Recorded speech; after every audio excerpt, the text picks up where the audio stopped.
Hi అండి, welcome back to my channel Yash 19. ఈరోజు video పెసరపప్పు చేయబోతున్నాను. ఇది రైస్లోకి చపాతీలోకి చాలా బాగుంటుంది. సో ఇది ఎలా చేయాలో వీడియో స్టార్ట్ చేస్తాం రండి. ముందుగా 1 కప్పు పెసరపప్పు తీసుకోవాలి. ఈరోజు నేను ఈ కప్పు యూజ్ చేస్తున్నాను. సో ఒక కుక్కర్ తీసుకొని అందులో 1 కప్పు పెసరపప్పు, 1/2 టేబుల్ స్పూన్ మెంతులు వేసి స్టవ్ని లో ఫ్లేమ్లో పెట్టి ఒక 5 మినిట్స్ ఫ్రై చేయాలి. ఈ పప్పుని ఎక్కువ ఫ్రై చేసుకోకూడదు, లైట్గా ఫ్రై చేసుకుంటే సరిపోతుంది. సో ఇలా ఫ్రై చేసుకున్న తర్వాత వీటిని ఒక బౌల్లో తీసుకొని వాటర్తో 2 టైమ్స్ వాష్ చేసుకోవాలి. ఇలా వాష్ చేసుకున్న పప్పుని మళ్ళీ కుక్కర్లోనే వేసి దానికి సరిపడా వాటర్ వేసుకోవాలి. వాటర్తో పాటు ఒక మీడియం సైజు ఆనియన్ ముక్కలు, ఒక స్మాల్ సైజ్ టమాటా ముక్కలు, 1/2 టేబుల్ స్పూన్ పసుపు, 1 టేబుల్ స్పూన్ ఆయిల్ వేసుకొని ఒకసారి బాగా మిక్స్ చేసేసి కుక్కర్ మూత పెట్టి 3 విజిల్స్ వచ్చే వరకు అలానే ఉంచాలి.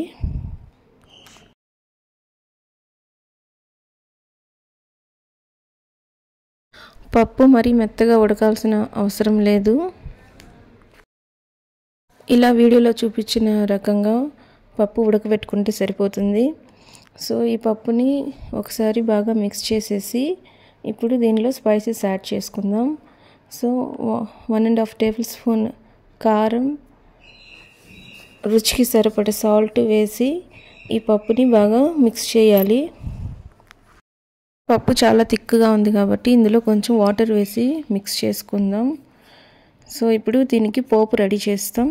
సో ఇందుకోసం స్టవ్ పైన ఒక ప్యాన్ పెట్టి ఒక 3 టేబుల్ స్పూన్ ఆయిల్ వేసుకోవాలి.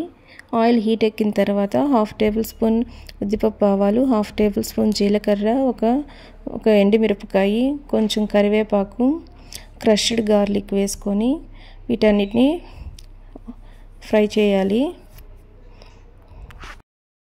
తర్వాత కొద్దిగా ఆనియన్ ముక్కలు, కొన్ని టమాటా ముక్కలు కూడా వేసి ఈ ఆయిల్లోనే ఫ్రై చేసుకుందాం.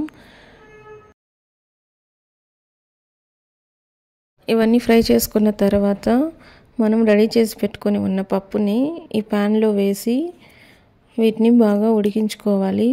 సో పచ్చికారం వాసన పోయే వరకు పప్పుని బాగా ఉడికించాలి. ఈ పప్పు మనకి చాలా మంచిదండి, మన బాడీ హీట్ కూడా తగ్గిస్తుంది.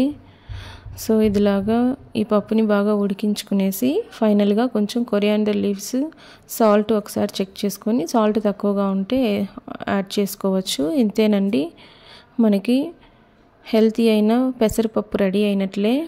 ఈ పప్పు రైస్లోకి చాలా బాగుంటుంది.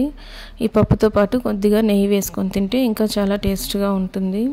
సో దీనికి ఎటువంటి సైడ్ డిష్ అవసరం లేదు, ఒక పికిల్ ఉంటే సరిపోతుంది. సో మీరు ఒకసారి ట్రై చేయండి. ఈ వీడియో కనుక నచ్చినట్లయితే లైక్ చేయండి, షేర్ చేయండి, సబ్స్క్రైబ్ చేయండి. Thanks for watching. Bye friends.